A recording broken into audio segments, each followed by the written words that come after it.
তোমাদের আজকের প্রথম প্রশ্ন হলো, কোরআনুল কারীমের ভিতরে সব কিছুই আছে, তাই না? কিন্তু কোরআনুল কারীমের ভিতরে এমন একটা জিনিস, সেই জিনিসটা কিন্তু কোরআনুল কারীমের ভিতরে নেই। সেই জিনিসটা কি? কে কে পারবে হাত তোলো দেখি, একটু বড় করে হাত তোলো। 1 2 3 4 5 6 7 জন মাত্র তুলে আছে।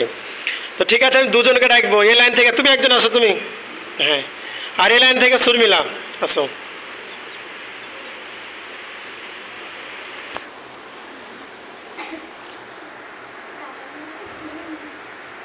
তাহলে তোমাদের কাছে প্রশ্ন, যে কোরআনুল কারীমের ভিতরে কি না, তুমি বলো দেখি আগে। কি না? ভুল নাই। তুমি? ভুল নাই। কোরআনুল কারীমের ভিতরে ভুল নাই। মাশাআল্লাহ, তোমাদের প্রশ্নের উত্তরটা সঠিক আছে, আলহামদুলিল্লাহ। আজকে বাচ্চাদের জন্য, যারা শুধু আরবি পড়ে তাদের জন্য প্রশ্ন হলো, কোরআনুল কারীম কোন নবীর প্রতি নাজিল হয়েছিল? সেই নবীর নাম কি? কে পারে প্রশ্ন উত্তর? হাত তুলো দেখি। মাশাআল্লাহ, দেখছি অনেকে হাত তুলেছো বাচ্চাদের ভিতরে। তো আমি তাসরিন খাতুনকে ডাকবো, ছোট্ট একটি বাচ্চা। তাসরিন খাতুন, তুমি আসো দেখি। তাসরিন, তাহলে তুমি বলো দেখি, আমাদের কোরআনুল কারীম কোন নবীর প্রতি নাজিল হয়েছিল? সেই নবীর নাম কি?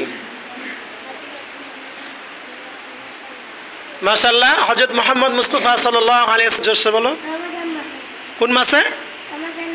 রমাদান মাসে। মাশাআল্লাহ, তোমার প্রশ্ন উত্তরটি সঠিক আছে, আলহামদুলিল্লাহ। তোমার নাম কি? রুমান শেখ। রুমান শেখ, তোমার কাছে প্রশ্ন হলো, এতটি ছেলের ভিতরে তোমাকে ডাকা হয়েছে।